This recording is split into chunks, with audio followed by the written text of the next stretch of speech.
Hello guys, back to the another mini blog. এখন আছি আমরা মাঠে, আমাদের সাথে মাঠে আসুন, তারপরে দেখাচ্ছি। এখন গাইস, এটা হলো আমাদের একটা ছোটখাটো গ্রাম, এখান দিয়ে আমাকে মাঠে যেতে হয়।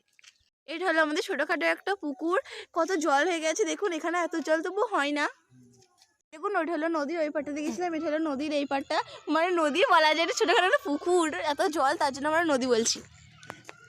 দেখুন গাইস, এটা হলো আমাদের মসজিদ। আমরা মাঠে পৌঁছে গেছি, এটাই হলো আমাদের মাঠ। আসুন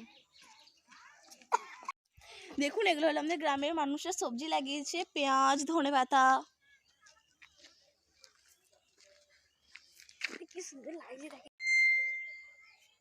দেখুন, এটা হলো সূর্যটা কত সুন্দর উঠেছে, তাই আমি একটু ভিডিওটা নিয়ে নিলাম আপনাদের একটু দেখানোর জন্য।